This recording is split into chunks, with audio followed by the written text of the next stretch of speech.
अस्सलाम वालेकुम। आज हम 9th क्लास की मैथ की बुक का चैप्टर नंबर 1 मैट्रिसेस स्टार्ट कर रहे हैं।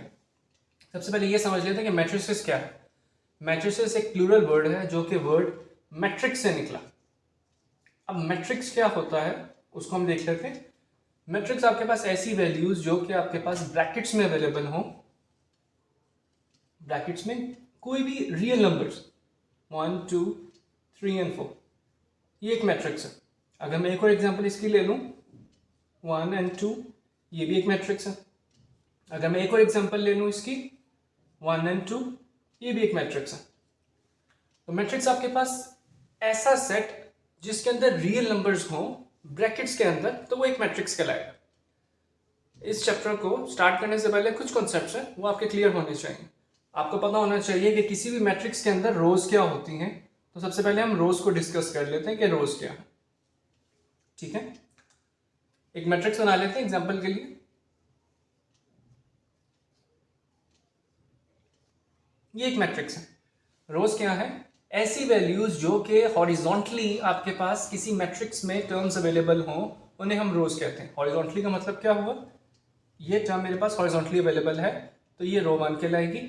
उसी तरह दूसरी टर्म हॉरिजॉन्टली अवेलेबल है तो ये रो 2 कहलाएगी। सिंपल। रोज क्या है? जो हॉरिजॉन्टली अवेलेबल होती हैं वो आपके पास रोज कहलाती हैं। उसी तरह इसमें एक और चीज आपको पता होनी चाहिए, कॉलम्स क्या होते हैं।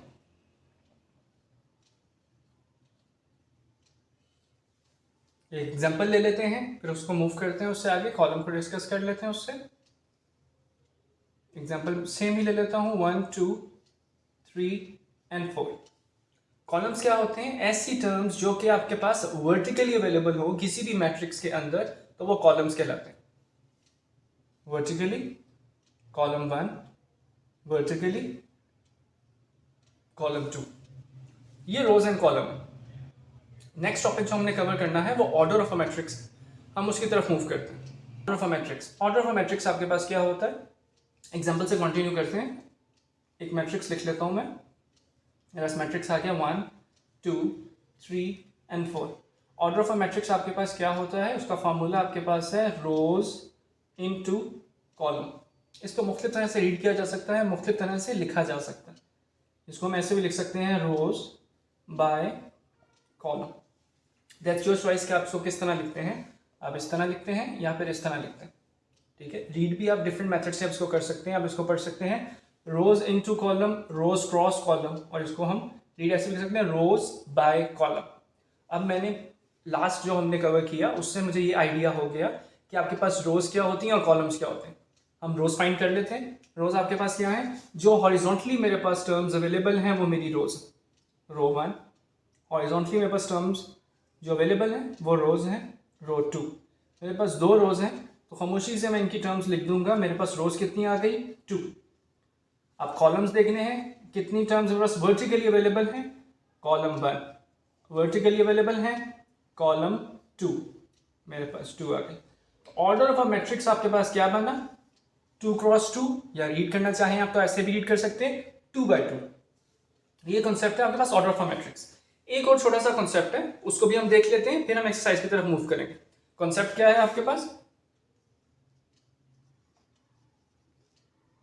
Equal matrix. कॉन्सेप्ट है आपके पास इक्वल मैट्रिसेस। मैट्रिसेस इक्वल कब होते हैं? सिंपल है, दो मैट्रिक्स आपके पास तब इक्वल होंगे जब उनकी वैल्यू सेम होगी। एग्जांपल ले लेते हैं हम इसकी छोटी सी। एक मैट्रिक्स है मेरे पास 1 एंड 2, दूसरा मैट्रिक्स है मेरे पास 2 माइनस 1 एंड 2। ये दोनों मैट्रिक्स इक्वल है। कैसे इक्वल है? अगर मैं इस मैट्रिक्स को सॉल्व कर दूं मेरे पास टर्म क्या बनती है? 2 माइनस 1 1, 2 एज इट इज आ जाएगा। मेरे पास अब बी मैट्रिक्स की वैल्यूज और ए मैट्रिक्स की वैल्यूज दोनों इक्वल हैं, तो इसको हम कहेंगे कि ये क्या है? Equal matrices. ये क्या कहलाएगा? Equal matrices. ओके, अब हम एक्सरसाइज की तरफ मूव करते हैं। हम लोग एक्सरसाइज की तरफ हम आ गए हैं। एक्सरसाइज हमें कह रही है question number 1, find the order of the following matrices. मुझे सिर्फ और सिर्फ मैट्रिसेस का ऑर्डर फाइंड करके देना। ठीक है, फार्मूला मुझे याद है, मैंने उस तरफ मैंने लिख भी दिया। ऑर्डर क्या है? रोज इनटू कॉलम। सिंपली हर एक मैट्रिक्स का मैं ऑर्डर निकालूंगा, रोज कितनी है, कॉलम कितने हैं, फाइंड करूंगा, आंसर निकालूंगा। सिंपल मेरे पास है, हम स्टार्ट करते हैं। मेरे पास फर्स्ट मैट्रिक्स है ए, मैंने इसकी रोज फाइंड करनी है। रोज मेरे पास हॉरिजॉन्टली जो टर्म्स अवेलेबल हैं वो मेरी रोज है, 2 रोज हैं। कॉलम कितने हैं, 2 कॉलम्स आ गए, और दैट इज योर आंसर। मेरा ये ऑर्डर मैंने फाइंड कर लिया किसका, मैट्रिक्स ए का रिस्पेक्टिव। नेक्स्ट क्वेश्चन की तरफ हम मूव करेंगे। मेरे पास रोज कितनी है, 2 रोज हैं। कॉलम्स कितने हैं, 2 ही कॉलम्स मेरे पास। तो हमारे पास 2 रोज हैं और 2 कॉलम है, तो मेरे पास ऑर्डर क्या बनेगा, 2 cross 2, and that is your answer. Next में रिस्पेक्टिव हम मार्किंग नहीं करते, हम ऐसे ही लेके चलते हैं उसको। मेरे पास कितनी रोज हैं, 1 रो, एंड कॉलम्स कितने हैं, 2 कॉलम्स रिस्पेक्टिव। इसमें बस कितनी रोज हैं, 1 2 एंड 3 रोज हैं, एंड कॉलम्स कितने हैं, 1 column, that is your answer respective. Part number ई में कितनी रोज हैं, 1 2 एंड 3 रोज, एंड कॉलम्स कितने, 1 and 2 columns, that is your answer. Part number F में हम चेक कर लेते हैं, कितनी रोज हैं आपके पास, 1 row and 1 column, 1 row and 1 column. Second last part आ जाता है आपके पास part number G. Part number G में हमें क्या कह रहे हैं, कितनी रोज हैं, 1 2 एंड 3 रोज, कॉलम कितने, 1 2 and 3 columns, that is your order. Last part है पार्ट नंबर एच। एच में हमें क्या कह रहे हैं, कितनी रोज है, 1 एंड 2 रोज, एंड कॉलम्स कितने हैं मेरे पास, 1 2 एंड 3 कॉलम्स। ये मेरे पास order of a matrix H मैंने फाइंड कर ली।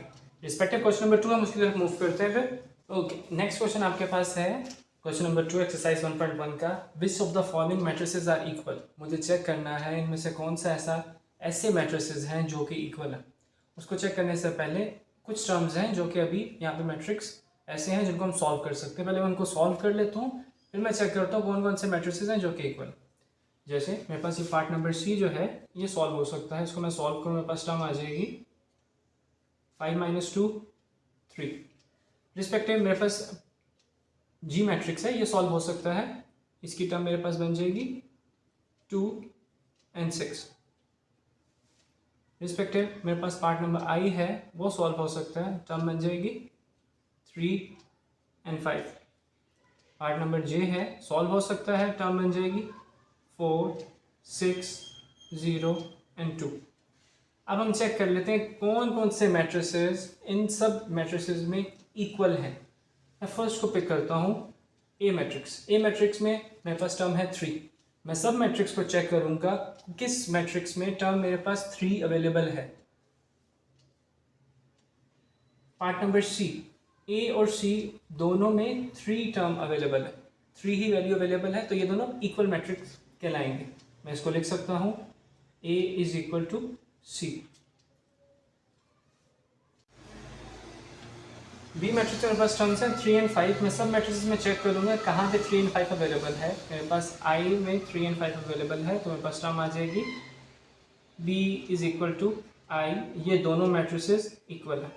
रिस्पेक्टिव डी पार्ट को मैं चेक करूँगा, डी पार्ट को सब में चेक किया मैंने और किसी में टर्म अवेलेबल नहीं है सेम टर्म्स, तो ये किसी के इक्वल नहीं है। पार्ट नंबर ई को हम चेक कर लेते हैं। पार्ट नंबर ई में 4 0 6 एंड 2 है। मैंने सब मैट्रिसेस चेक किए, एक पार्ट नंबर एच मुझे शो हुआ एंड पार्ट नंबर जे मुझे शो हुआ, तो बस टर्म बन जाएगी E is equal to H is equal to J. ये तीनों मैट्रिसेस इक्वल है। रिस्पेक्टिव मैंने पार्ट नंबर एफ चेक किया, उसकी टर्म है 2 एंड 6। पार्ट नंबर जी की भी टर्म 2 एंड 6 ही है, तो ये दोनों मैट्रिसेस भी इक्वल होंगे। एफ इज इक्वल टू जी। तो ये सिंपल कॉन्सेप्ट है इक्वल मैट्रिसेस फाइंड करने का। अब हम क्वेश्चन नंबर 3 की तरफ मूव करते हैं।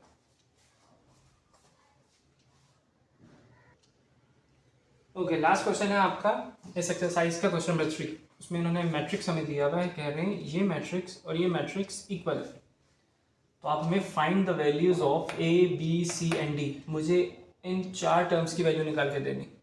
उन्होंने मेंशन किया हुआ है कि ये मैट्रिक्स और ये मैट्रिक्स इक्वल है, तो इसका मतलब है कि हर एक टर्म रिस्पेक्टिव टर्म के इक्वल होगी। मैं इक्वल पुट कर देता हूँ, इक्वेशंस बनाता हूँ, उनको सॉल्व करते हैं। a plus c is equal to 0, equation number 1 बना दी। a plus 2b is equal to -7, equation number 2। c minus 1 is equal to 3, equation number 3 बना दी। 4d minus 6 is equal to 2d, equation number 4 बना दी। अब हम हर equation को simplify करेंगे और इसमें respective a, b, c and d की वैल्यूज हम निकाल के देंगे। ठीक है, हम स्टार्ट करते हैं। ओके, सबसे पहले हम इक्वेशन नंबर 4 को कॉल कर लेते हैं। इक्वेशन नंबर 4 हमें क्या कहती है? 4d minus 6 is equal to 2d। मेरे पास ये टर्म यहाँ पे ऐड हो रही है, वहाँ पे जाएगी तो माइनस होगी। -6 is equal to 2d minus 4d। मेरे पास टर्म क्या बन जाएगी? दोनों को सॉल्व कर लेते हैं। टर्म आ जाएगी मेरे पास -2d, minus and minus cancel. यहाँ पे 2 मल्टीप्लाई हो रहा है, वहाँ जाके क्या होगा? डिवाइड। सॉल्व करते हैं, 2 1 ज़ार 2 3 ज़ार, टर्म आ जाती है 3 इज इक्वल टू डी। मेरे पास फर्स्ट टर्म मैंने फाइंड कर ली, तो मैं इसको मैं जाके डी की जगह में इसकी वैल्यू पुट करना चाहूँ तो भी कर देता हूँ। मैंने डी फाइंड कर ली। रिस्पेक्टिव, अब मैं सेकंड इक्वेशन को कॉल कर लेता हूँ ताकि रिस्पेक्टिव टर्म्स में फाइंड कर सकूँ। हम इक्वेशन नंबर 3 को कॉल करते हैं। From equation number 3, equation number 3 हमें क्या कहती है?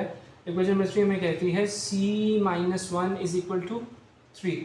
यहाँ पे ये टर्म माइनस हो रही है, जब मैं इसको शिफ्ट करूँगा साइन चेंज हो जाएगा।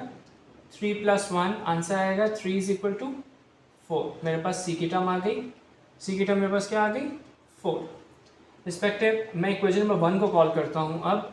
From equation number 1, equation number 1 हमें क्या कह रही है? इक्वेशन नंबर 1 हमें कह रही है a plus c is equal to 0। अभी मैं c की टर्म फाइंड कर चुका हूँ, मैं इसमें खामोशी से वैल्यू पुट कर दूंगा। यहाँ पे ये टर्म प्लस हो रही है, वहाँ जाके माइनस हो जाएगी। a is equal to -4।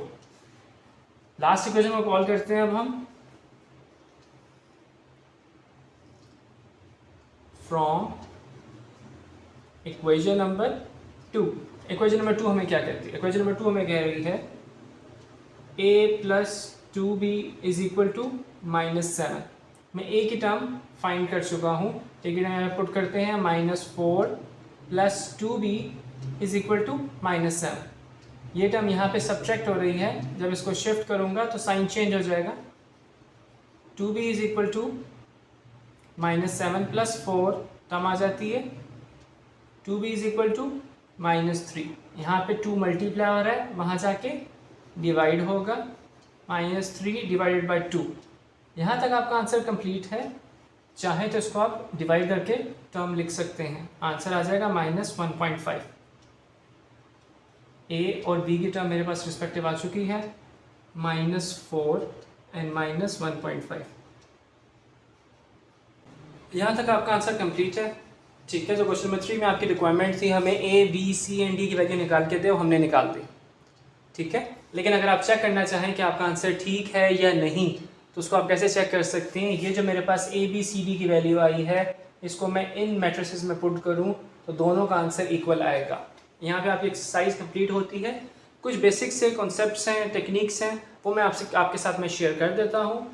और फिर आज का हमारा जो लेक्चर हम इसको यहीं पे वाइंड अप करते हैं। ओके, ये चीज़ अब मैं एक्सप्लेन कर रहा हूँ, ये एक्सरसाइज 1.1 का हिस्सा नहीं है। मैं सिर्फ ये इसलिए एक्सप्लेन कर रहा हूँ कि कुछ बच्चों को इनका आइडिया नहीं होता, तो उनकी जो डिफ़िकल्टी है, जो इशू है, वो रिजॉल्व हो जाएगा यहाँ से। मेरे पास कोई भी क्वेश्चन आ जाए, बच्चों को बाज़ दफ़ा ये समझ में नहीं आती कि कोई टर्म को मैं शिफ्ट कर रहा हूँ, लेट्स से मैं इसको दूसरी तरफ में लेके जा रहा हूँ, तो इसके साथ कौन सा साइन लगेगा, ठीक है, या कौन सा साइन आपके पास यूज़ होगा। तो याद रखें कि आपके पास टर्म अगर इक्वलिटी के एक तरफ पड़ी हुई है, दूसरी तरफ शिफ्ट करता हूँ, प्लस अगर है तो वो माइनस में चेंज होगी, माइनस है तो वो प्लस में चेंज होगी, मल्टीप्लाई है तो वो डिवाइड में चेंज होगी, डिवाइड है तो मल्टीप्लाई में चेंज होगी। हम इस क्वेश्चन की एग्जांपल ले लेते हैं, इसको सॉल्व कर लेते हैं। लेट्स से एक क्वेश्चन है, उनमें कह रहे हैं कि x की वैल्यू निकाल के दें, x की वैल्यू फाइंड करें। यहाँ पे टर्म 2 ऐड हो रही है, इसको मैं वहाँ पे शिफ्ट करूँगा तो वहाँ जाके सब्ट्रैक्ट हो जाएगी। मैं इसको सॉल्व कर देता हूँ। 2x is equal to 3 minus 2 term आ जाती है 2x इज इक्वल टू 1। अब मैंने 2 को शिफ्ट करना है, यहाँ पे टर्म 2 मल्टीप्लाई हो रही है, मल्टीप्लाई दूसरी तरफ जाके डिवाइड हो जाएगा। x is equal to 1 divided by 2 और मेरे पास x की वैल्यू आ गई। That is your answer. दोबारा बता रहा हूँ, ये चीज़ें एक्सरसाइज 1.1 का हिस्सा नहीं है, ये सिर्फ और सिर्फ उन बच्चों के लिए जिनको इन चीज़ों में थोड़ी सी डिफिकल्टी आती है। ठीक है, आज का लेक्चर में यहीं पे वाइंड अप करते हैं, फिर नेक्स्ट लेक्चर में हम स्टार्ट करेंगे 1.2 इंशाल्लाह। ठीक है, थैंक यू सो मच, अल्लाह हाफ़िज़।